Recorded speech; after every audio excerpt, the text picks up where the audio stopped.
Antologi Pembacaan Firman Tuhan yang Maha Kuasa.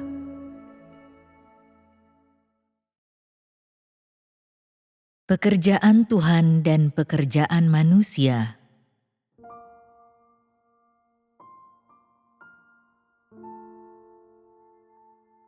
Berapa banyak pekerjaan manusia yang merupakan pekerjaan Roh Kudus dan berapa banyak yang merupakan pengalaman manusia? Dapat dikatakan bahwa orang masih belum memahami pertanyaan ini, dan alasannya adalah karena orang tidak memahami prinsip kerja Roh Kudus. Ketika aku menyebutkan pekerjaan manusia, aku tentu saja mengacu pada pekerjaan mereka yang memiliki pekerjaan Roh Kudus atau mereka yang dipakai oleh Roh Kudus. Aku tidak mengacu pada pekerjaan yang berasal dari kehendak manusia, melainkan pekerjaan para rasul, pekerja, atau saudara-saudari biasa dalam lingkup pekerjaan Roh Kudus. Di sini, pekerjaan manusia tidak mengacu pada pekerjaan Tuhan yang berinkarnasi, melainkan pada ruang lingkup dan prinsip pekerjaan yang dilakukan Roh Kudus atas manusia. Meskipun prinsip ini adalah prinsip dan ruang lingkup pekerjaan Roh Kudus, prinsip ini tidak sama dengan prinsip dan ruang lingkup pekerjaan Tuhan yang berinkarnasi.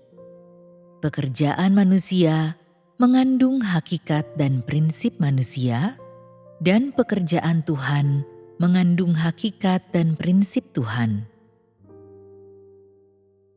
Pekerjaan dalam arus Roh Kudus, baik itu pekerjaan Tuhan sendiri maupun pekerjaan manusia yang dipakai, merupakan pekerjaan Roh Kudus. Hakikat Tuhan itu sendiri adalah Roh yang dapat disebut sebagai Roh Kudus atau roh yang diperkuat 7 kali lipat.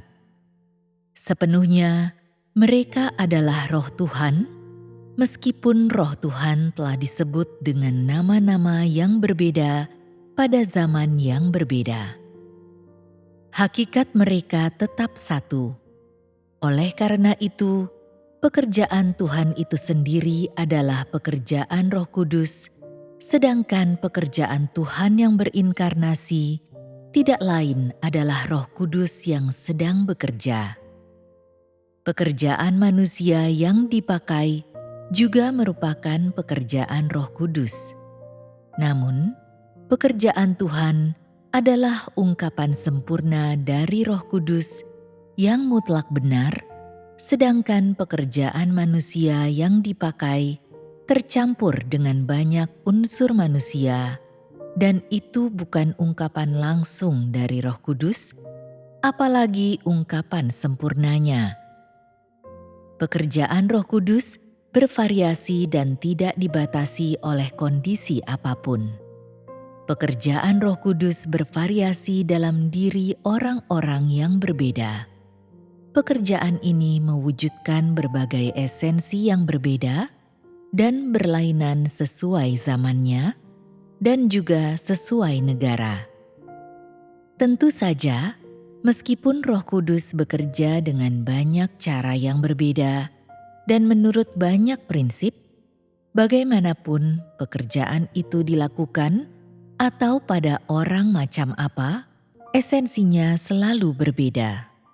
Semua pekerjaan yang dilakukan pada orang-orang yang berbeda mengandung prinsip, dan semuanya dapat merepresentasikan esensi dari objeknya. Ini karena pekerjaan Roh Kudus sangat spesifik lingkupnya dan sangat terukur. Pekerjaan yang dilakukan dalam daging inkarnasi tidak sama dengan pekerjaan yang dilakukan dalam diri manusia, dan pekerjaan tersebut juga bervariasi tergantung pada kualitas manusia yang atasnya pekerjaan tersebut dilakukan. Pekerjaan yang dilakukan dalam daging inkarnasi tidak dilakukan dalam diri manusia, Dan pekerjaan itu bukanlah pekerjaan yang sama dengan yang dilakukan dalam diri manusia. Singkatnya, bagaimanapun pekerjaan tersebut dilakukan, pekerjaan yang dilakukan pada objek yang berbeda tidak pernah sama, dan prinsip yang digunakannya untuk bekerja pun berbeda sesuai dengan keadaan dan natur manusia yang berbeda-beda yang atasnya dia bekerja. Roh Kudus bekerja pada manusia yang berbeda berdasarkan hakikat bawaannya dan tidak menuntut mereka melebihi hakikat itu, dan dia juga tidak bekerja atas mereka melebihi kualitas bawaan mereka. Jadi, pekerjaan Roh Kudus pada manusia memungkinkan mereka melihat esensi objek pekerjaan tersebut. Esensi bawaan manusia tidak berubah. Kualitas bawaan manusia itu terbatas. Roh Kudus menggunakan orang atau bekerja atas mereka sesuai dengan keterbatasan kualitas mereka, agar mereka dapat memetik manfaat darinya. Ketika Roh Kudus bekerja dalam diri manusia yang sedang dipakai, bakat dan kualitas bawaan mereka dipergunakan dan tidak dikekang. Kualitas bawaan mereka digunakan untuk melayani pekerjaan. Dapat dikatakan bahwa dia menggunakan unsur-unsur manusia yang dapat digunakan dalam pekerjaannya untuk mencapai hasil dalam pekerjaan tersebut. Sebaliknya, pekerjaan yang dilakukan dalam daging inkarnasi secara langsung mengungkapkan pekerjaan roh dan tidak tercemar oleh pikiran dan gagasan manusia. Karunia manusia, pengalaman manusia, atau keadaan bawaan manusia tidak dapat menjangkaunya. Pekerjaan Roh Kudus yang sangat banyak jenisnya, semuanya ditujukan untuk memberi manfaat dan memperbaiki akhlak manusia. Namun, sebagian orang dapat disempurnakan, sementara yang lain tidak memenuhi syarat untuk penyempurnaan, yang berarti bahwa mereka tidak dapat disempurnakan dan hampir tidak dapat diselamatkan, dan meskipun mereka mungkin memiliki pekerjaan Roh Kudus, mereka pada akhirnya tersingkir. Artinya, meskipun pekerjaan Roh Kudus adalah untuk memperbaiki akhlak manusia, tidak bisa dikatakan bahwa semua orang yang telah memiliki pekerjaan Roh Kudus akan disempurnakan sepenuhnya, karena jalan yang ditempuh oleh banyak orang dalam pengejaran mereka bukanlah jalan untuk disempurnakan. Mereka hanya memiliki pekerjaan sepihak dari Roh Kudus, bukan kerjasama manusia yang subjektif atau pengejaran manusia yang benar. Dengan demikian, pekerjaan Roh Kudus atas orang-orang ini berfungsi untuk melayani mereka yang disempurnakan. Pekerjaan Roh Kudus tidak dapat secara langsung dilihat oleh manusia atau secara langsung disentuh oleh manusia itu sendiri. Pekerjaan itu hanya dapat diungkapkan oleh mereka yang memiliki karunia bekerja, yang berarti bahwa pekerjaan Roh Kudus disediakan bagi para pengikut melalui pengungkapan yang dilakukan oleh manusia. Pekerjaan Roh Kudus dilakukan dan diselesaikan melalui banyak jenis manusia dan banyak keadaan yang berbeda. Meskipun pekerjaan Tuhan yang berinkarnasi dapat merepresentasikan pekerjaan seluruh zaman dan dapat merepresentasikan masuknya manusia dalam seluruh zaman, pekerjaan mengenai masuknya manusia secara terperinci tetap harus dilakukan oleh manusia yang dipakai oleh Roh Kudus, bukan oleh Tuhan yang berinkarnasi. Jadi, Pekerjaan Tuhan atau pelayanan Tuhan sendiri adalah pekerjaan daging Tuhan yang berinkarnasi, yang tidak dapat dilakukan oleh manusia untuk menggantikannya. Pekerjaan Roh Kudus diselesaikan melalui berbagai jenis manusia yang berbeda. Tak seorang pun mampu mencapainya sepenuhnya, dan tak seorang pun dapat mengungkapkannya dengan lengkap. Mereka yang memimpin gereja juga tidak dapat sepenuhnya merepresentasikan pekerjaan Roh Kudus. Mereka hanya dapat melakukan sebagian pekerjaan memimpin. Dengan demikian, pekerjaan Roh Kudus dapat dibagi menjadi 3 bagian. Pekerjaan Tuhan sendiri, pekerjaan manusia yang dipakai, dan pekerjaan dalam diri semua orang yang berada dalam aliran Roh Kudus. Pekerjaan Tuhan sendiri adalah memimpin seluruh zaman. Pekerjaan manusia yang dipakai adalah memimpin semua pengikut Tuhan lewat pengutusan atau menerima amanat setelah Tuhan menyelesaikan pekerjaannya sendiri, dan orang-orang ini adalah mereka yang bekerja sama dengan pekerjaan Tuhan.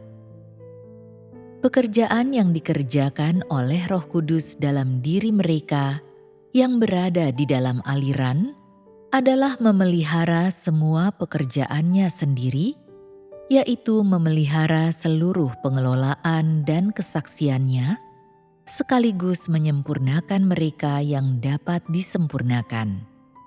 Jika digabungkan, ketiga bagian ini adalah pekerjaan lengkap Roh Kudus, tetapi tanpa pekerjaan Tuhan itu sendiri, seluruh pekerjaan pengelolaan akan terhambat. Pekerjaan Tuhan itu sendiri melibatkan pekerjaan seluruh umat manusia dan juga merepresentasikan pekerjaan seluruh zaman, yang berarti bahwa pekerjaan Tuhan itu sendiri merepresentasikan setiap dinamika dan kecenderungan pekerjaan Roh Kudus, sedangkan pekerjaan para rasul menyusul pekerjaan Tuhan sendiri dan mengikutinya, dan pekerjaan itu tidak memimpin zaman maupun merepresentasikan kecenderungan pekerjaan Roh Kudus dalam keseluruhan zaman tersebut.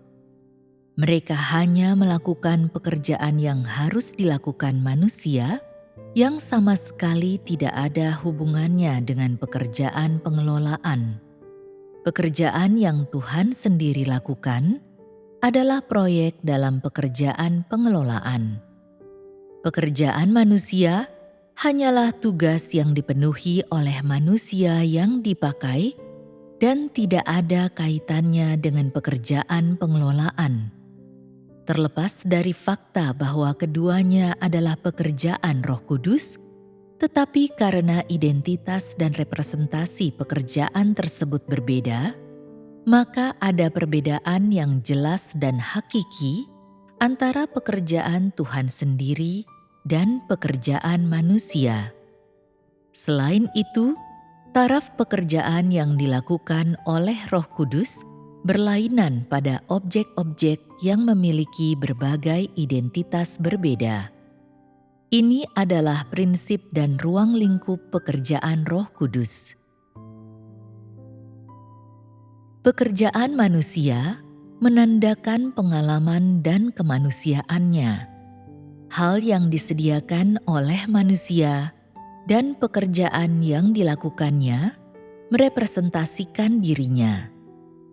Wawasan manusia, penalaran manusia, logika manusia, dan imajinasinya yang kaya, semuanya terlibat dalam pekerjaannya. Secara khusus, pengalaman manusia mampu menandakan pekerjaannya, dan pengalaman seseorang menjadi komponen dari pekerjaannya. Pekerjaan manusia dapat mengungkapkan pengalamannya. Ketika beberapa orang mengalami pengalaman secara negatif, sebagian besar perkataan dalam persekutuan mereka akan memuat unsur-unsur negatif. Jika pengalaman mereka selama beberapa waktu bersifat positif dan mereka secara khusus memiliki jalan dalam aspek positif, persekutuan mereka sangat memberi dorongan semangat dan orang dapat memperoleh perbekalan positif dari mereka. Jika seorang pekerja menjadi negatif selama beberapa waktu, persekutuannya akan selalu membawa unsur negatif. Persekutuan semacam ini terasa muram, dan orang lain secara tidak sadar menjadi muram setelah mengikuti persekutuannya. Keadaan para pengikut berubah tergantung pada keadaan pemimpinnya. Seperti apa keadaan batin seorang pekerja, itulah yang dia ungkapkan, dan pekerjaan Roh Kudus sering berubah sesuai dengan keadaan manusia. Dia bekerja sesuai dengan pengalaman manusia dan tidak memaksa mereka, melainkan menuntut manusia sesuai dengan jalur normal pengalamannya. Dengan demikian, persekutuan manusia berbeda dengan firman Tuhan. Hal yang manusia persekutukan menyampaikan wawasan dan pengalaman pribadi mereka, mengungkapkan wawasan dan pengalaman mereka berdasarkan pekerjaan Tuhan. Tanggung jawab mereka adalah mencari tahu setelah Tuhan bekerja atau berbicara, apa yang seharusnya mereka lakukan atau masuki, dan kemudian menyampaikannya kepada para pengikut. Oleh karena itu, pekerjaan manusia merepresentasikan jalan masuk dan pengamalannya. Tentu saja, pekerjaan tersebut bercampur dengan pelajaran dan pengalaman manusia atau beberapa pemikiran manusia. Bagaimanapun Roh Kudus bekerja, baik atas manusia atau dalam diri Tuhan yang berinkarnasi, para pekerjalah yang selalu mengungkapkan siapa mereka. Meskipun Roh Kudus yang bekerja, pekerjaan itu dilandaskan pada hakikat bawaan manusia, karena Roh Kudus tidak bekerja tanpa landasan. Dengan kata lain, pekerjaan tidak dilakukan begitu saja, tetapi selalu dilakukan sesuai dengan keadaan aktual dan kondisi nyata. Hanya dengan cara seperti inilah, watak manusia dapat mengalami perubahan dan konsep lama serta pemikiran lamanya dapat diubah. Hal-hal yang manusia ungkapkan adalah apa yang dia lihat, alami, dan dapat bayangkan, dan ini dapat dijangkau oleh pemikiran manusia, bahkan jika itu merupakan doktrin atau gagasan. Pekerjaan manusia tidak dapat melebihi ruang lingkup pengalaman manusia, atau apa yang manusia lihat, atau apa yang manusia dapat bayangkan atau pikirkan, terlepas dari skala pekerjaan tersebut. Segala yang Tuhan ungkapkan adalah siapa Tuhan itu sendiri, dan ini tidak dapat dicapai oleh manusia, yaitu di luar jangkauan pemikiran manusia. Dia mengungkapkan pekerjaannya memimpin seluruh umat manusia, dan ini tidak berhubungan dengan rincian pengalaman manusia, melainkan berkaitan dengan pengelolaannya sendiri. Hal yang manusia ungkapkan adalah pengalamannya, sementara hal yang Tuhan ungkapkan adalah keberadaannya, yaitu watak bawaannya yang berada di luar jangkauan manusia. Pengalaman manusia adalah wawasan dan pengetahuannya yang diperoleh berdasarkan pengungkapan Tuhan tentang keberadaannya. Wawasan dan pengetahuan ini disebut keberadaan manusia, dan dasar pengungkapannya adalah watak dan kualitas bawaan manusia. Itulah sebabnya keduanya juga disebut keberadaan manusia. Manusia dapat mempersekutukan apa yang dia alami dan lihat. Tidak ada orang yang bisa mempersekutukan hal-hal yang belum dialami, belum dilihat, atau berada di luar jangkauan pemikirannya, karena hal-hal tersebut tidak ada dalam dirinya. Jika yang manusia ungkapkan bukan berasal dari pengalamannya, itu adalah imajinasi atau doktrinnya. Singkatnya, tidak ada kenyataan dalam perkataannya. Andai kata engkau tidak pernah berhubungan dengan hal-hal yang berkaitan dengan masyarakat, engkau tidak akan dapat secara jelas mempersekutukan hubungan dalam masyarakat yang rumit. Jika engkau tidak memiliki keluarga, andai kata orang lain berbicara tentang masalah keluarga, engkau tidak dapat memahami sebagian besar dari apa yang mereka katakan. Jadi, apa yang manusia persekutukan dan pekerjaan yang dia lakukan merepresentasikan keberadaan batinnya.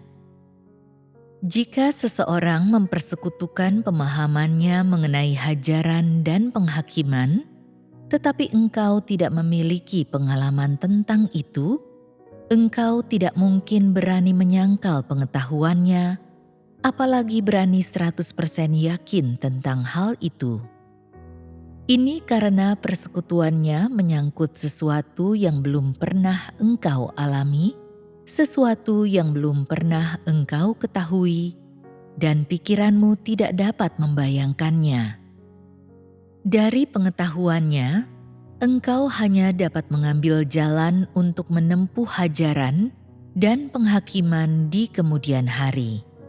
Akan tetapi, jalan ini hanya dapat berfungsi sebagai pemahaman berdasarkan doktrin. Ini tidak dapat menggantikan pemahamanmu sendiri, apalagi pengalamanmu. Mungkin engkau mengira bahwa apa yang dikatakan orang itu memang benar, tetapi dalam pengalamanmu sendiri, engkau menemukan bahwa hal itu tidak dapat diterapkan dalam banyak hal. Mungkin engkau merasa bahwa beberapa hal yang engkau dengar sepenuhnya tidak dapat diterapkan. Engkau menyimpan gagasan tentang hal tersebut pada saat itu, dan meskipun engkau menerimanya, engkau melakukannya dengan enggan. Namun dalam pengalamanmu sendiri, pengetahuan yang memberimu gagasan itu menjadi jalan pengamalanmu, dan semakin banyak engkau melakukan pengamalan, semakin engkau memahami nilai dan makna sebenarnya dari kata-kata yang telah kau dengar. Setelah memiliki pengalamanmu sendiri, engkau selanjutnya dapat berbicara tentang pengetahuan yang harus engkau miliki tentang hal-hal yang telah engkau alami. Selain itu, engkau juga dapat membedakan antara mereka yang pengetahuannya nyata dan praktis dan mereka yang pengetahuannya didasarkan pada doktrin dan tidak berguna. Jadi, apakah pengetahuan yang engkau bicarakan sesuai dengan kebenaran sangat bergantung pada apakah engkau memiliki pengalaman praktis tentang itu. Jika ada kebenaran dalam pengalamanmu, pengetahuanmu akan praktis dan berharga. Melalui pengalamanmu, engkau juga dapat memperoleh kearifan dan wawasan, memperdalam pengetahuanmu, dan meningkatkan kebijaksanaan dan akal sehatmu dalam cara engkau harus berperilaku. Pengetahuan yang diungkapkan oleh orang yang tidak memiliki kebenaran adalah doktrin, setinggi apapun pengetahuan tersebut. Orang seperti ini mungkin sangat cerdas ketika menyangkut masalah daging, tetapi tidak mampu membedakan ketika menyangkut masalah rohani. Ini karena orang seperti ini tidak memiliki pengalaman sama sekali dalam hal-hal rohani. Mereka adalah orang-orang yang tidak tercerahkan dalam hal-hal rohani, dan tidak memahami perkara-perkara rohani. Apapun pengetahuan yang engkau bicarakan, selama itu adalah keberadaanmu, maka itu adalah pengalaman pribadimu, pengetahuanmu yang sebenarnya. Hal-hal yang dibicarakan oleh mereka yang hanya menyampaikan doktrin, yaitu mereka yang tidak memiliki kebenaran atau kenyataan, dapat juga dikatakan sebagai keberadaan mereka, karena doktrin mereka didapatkan hanya dari renungan yang mendalam dan merupakan hasil dari pertimbangan mereka yang mendalam. Akan tetapi, itu hanyalah doktrin, itu tak lebih dari imajinasi. Pengalaman berbagai jenis orang merepresentasikan hal-hal di dalam diri mereka. Siapapun yang tidak memiliki pengalaman rohani tidak dapat berbicara tentang pengetahuan mengenai kebenaran atau mengenai pengetahuan yang benar tentang berbagai hal rohani. Hal-hal yang dikatakan manusia adalah apa yang ada di dalam dirinya. Ini sudah pasti. Jika seseorang ingin memiliki pengetahuan tentang hal-hal rohani dan kebenaran, dia harus memiliki pengalaman nyata. Jika engkau tidak dapat berbicara dengan jelas tentang akal sehat dalam kehidupan manusia, seberapa jauh engkau akan dapat berbicara tentang hal-hal rohani? Mereka yang dapat memimpin gereja, membekali orang dengan kehidupan, dan menjadi rasul bagi umat, harus memiliki pengalaman nyata. Mereka harus memiliki pemahaman yang benar tentang hal-hal rohani, serta penghargaan dan pengalaman yang benar mengenai kebenaran.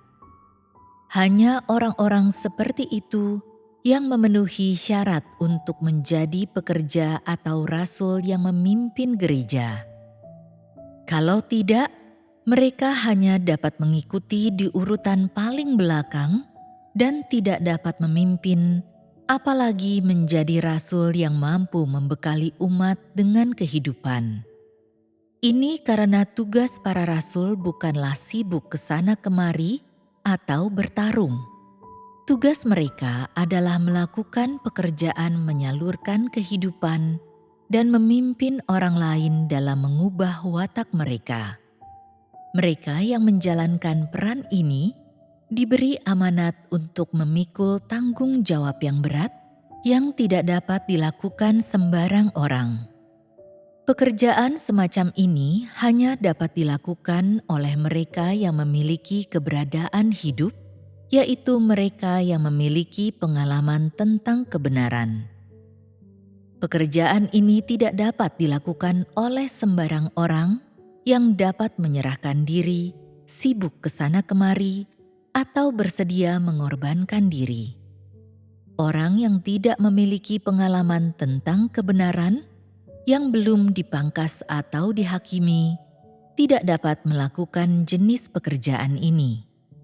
Orang yang tidak memiliki pengalaman, yaitu orang yang tidak memiliki kenyataan, tidak dapat melihat kenyataan dengan jelas karena mereka sendiri tidak memiliki keberadaan ini. Jadi, tipe orang seperti ini bukan saja tidak dapat melakukan pekerjaan kepemimpinan, tetapi jika mereka tetap tidak memiliki kebenaran dalam jangka waktu yang lama, mereka akan menjadi sasaran penyisihan. Wawasan yang engkau ungkapkan dapat membuktikan kesulitan yang engkau telah alami dalam hidup, mengenai masalah apa engkau dihajar, dan dalam persoalan apa engkau dihakimi. Ini juga benar adanya sehubungan dengan ujian. Dalam hal apa orang dimurnikan, dalam hal apa orang lemah. Inilah bidang-bidang di mana orang memiliki pengalaman, di mana dia memiliki jalan. Misalnya, jika orang menderita kekecewaan dalam pernikahan, maka dia akan sering mengatakan dalam persekutuan, "Terima kasih Tuhan, terpujilah Tuhan, aku harus memuaskan keinginan hati Tuhan dan mempersembahkan seluruh hidupku, memasrahkan pernikahanku sepenuhnya ke tangan Tuhan. Aku bersedia untuk membaktikan seluruh hidupku bagi Tuhan." Segala sesuatu dalam diri manusia bisa memperlihatkan siapa dirinya melalui persekutuan.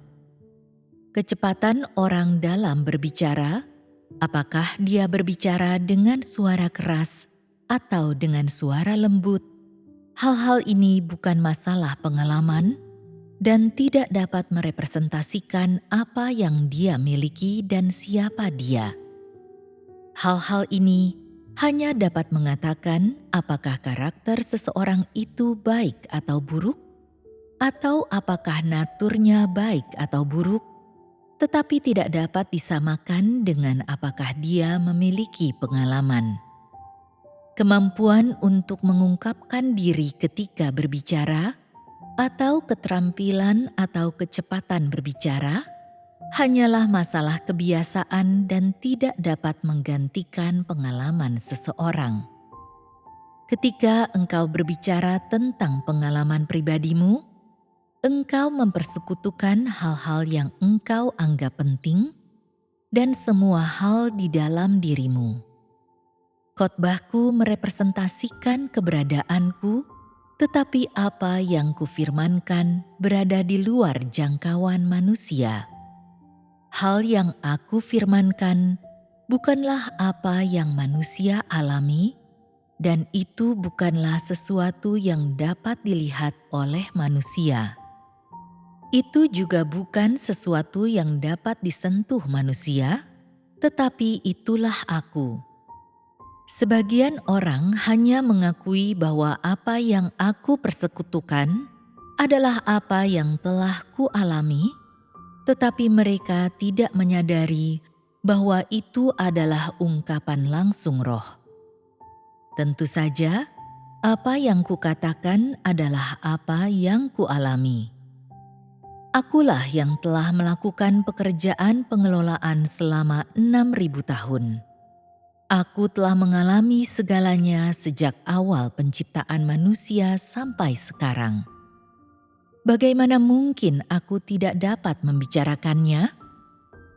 Ketika menyangkut natur manusia, aku telah melihatnya dengan jelas. Aku sudah lama mengamatinya. Bagaimana mungkin aku tidak dapat membicarakannya dengan jelas? Karena aku telah melihat esensi manusia dengan jelas, aku memenuhi syarat untuk menghajar manusia dan menghakiminya, karena semua manusia berasal dariku, tetapi telah dirusak oleh iblis. Tentu saja, aku juga memenuhi syarat untuk menilai pekerjaan yang telah kulakukan. Meskipun pekerjaan ini tidak dilakukan oleh dagingku, itu adalah ungkapan langsung roh, dan inilah yang aku miliki dan siapa aku.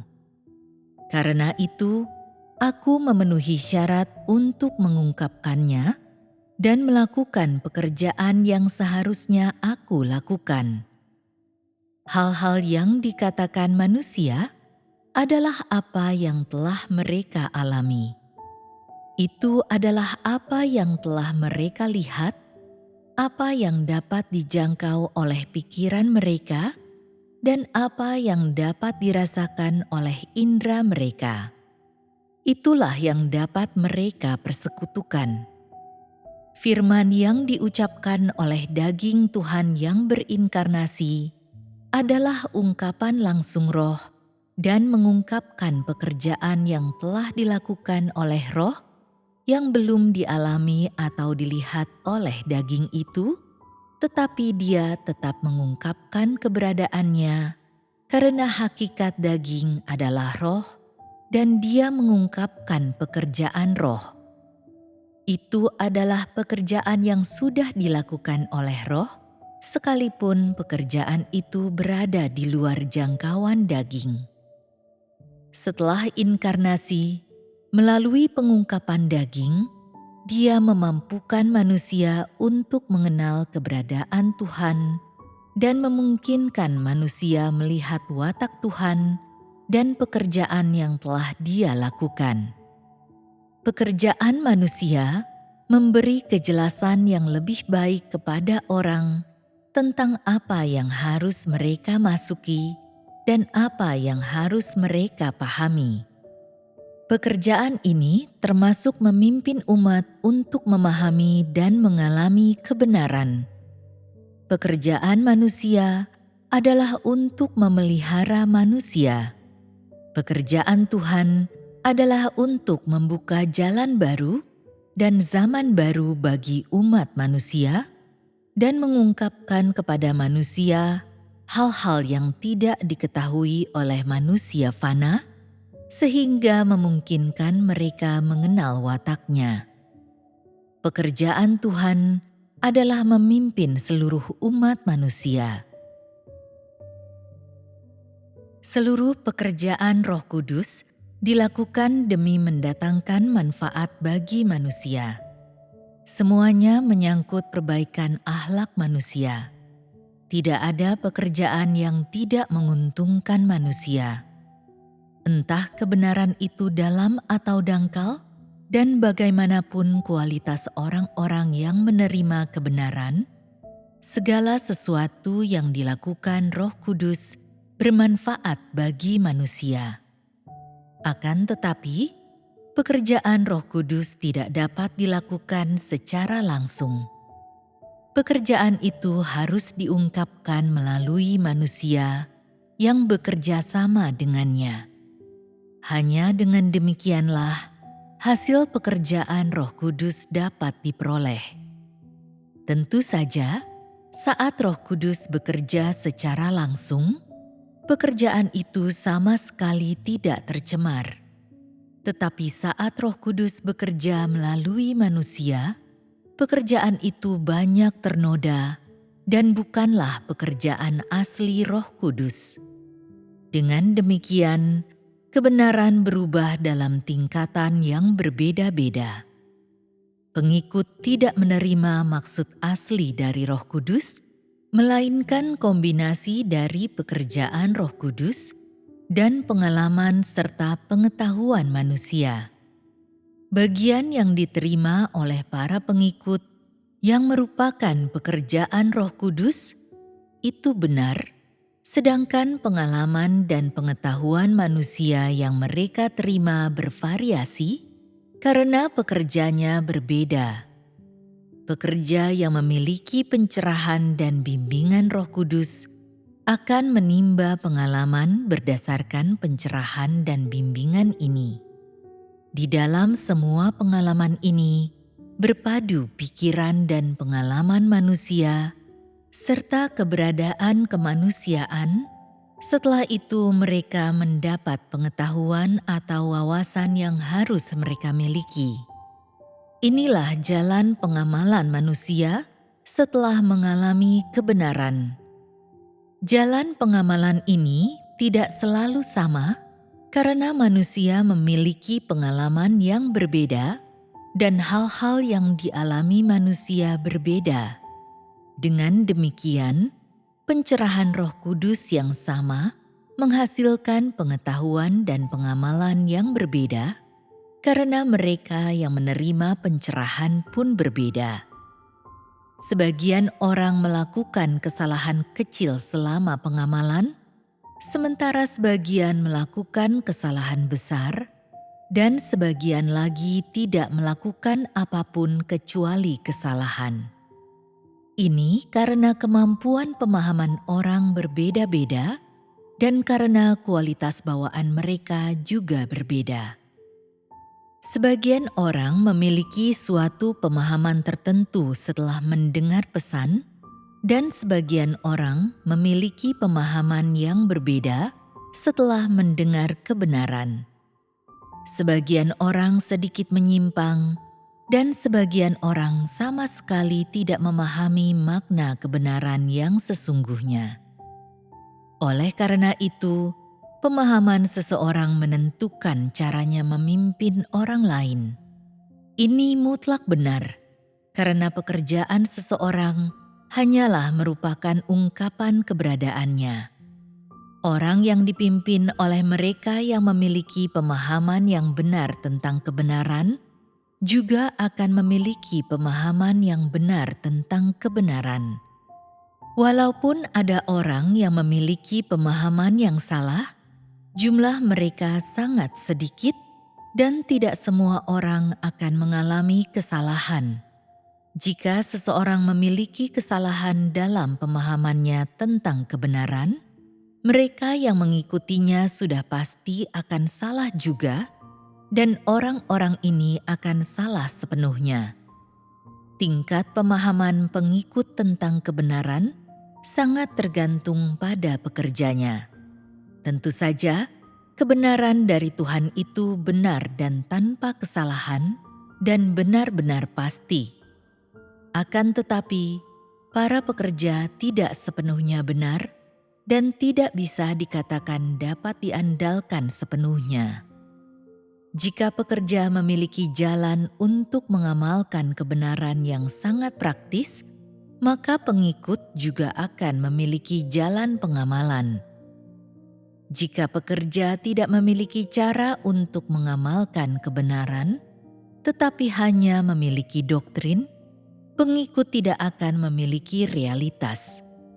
Kualitas dan natur pengikut ditentukan oleh kelahiran dan tidak terkait dengan pekerja, tetapi sejauh mana pengikut memahami kebenaran dan mengenal Tuhan tergantung pada pekerjanya.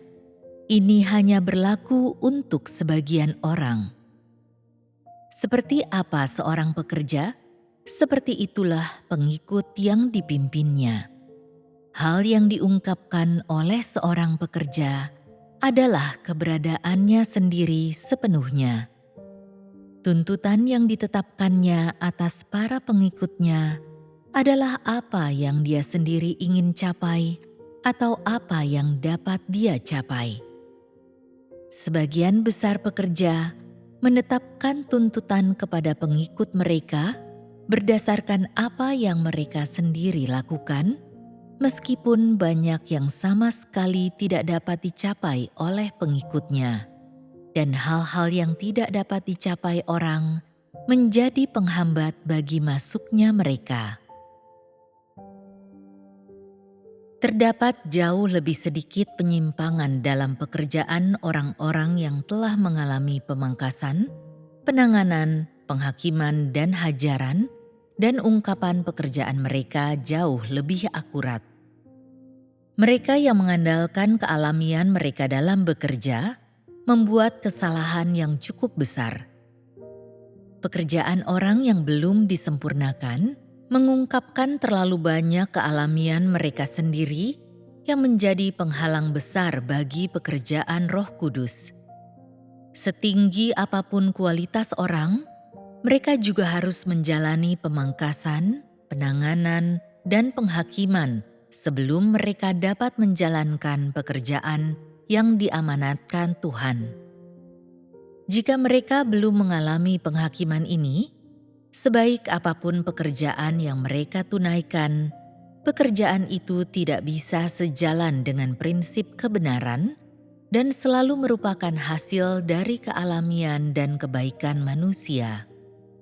Pekerjaan orang yang telah mengalami pemangkasan, penanganan, dan penghakiman jauh lebih akurat dibandingkan dengan pekerjaan mereka yang belum dipangkas, ditangani, dan dihakimi. Mereka yang belum menjalani penghakiman tidak mengungkapkan apapun kecuali daging dan pemikiran manusia yang berbaur dengan banyak kecerdasan dan bakat bawaan manusia. Itu bukan ungkapan akurat manusia tentang pekerjaan Tuhan. Orang-orang yang mengikuti mereka dibawa ke hadapan mereka oleh kualitas bawaan mereka. Karena mereka mengungkapkan terlalu banyak wawasan dan pengalaman manusia yang hampir terputus dari maksud asli Tuhan dan menyimpang terlalu jauh darinya, Pekerjaan orang seperti ini tidak dapat membawa umat ke hadapan Tuhan, melainkan membawa mereka ke hadapan manusia. Jadi, mereka yang belum menjalani penghakiman dan hajaran tidak memenuhi syarat untuk melaksanakan pekerjaan yang diamanatkan oleh Tuhan.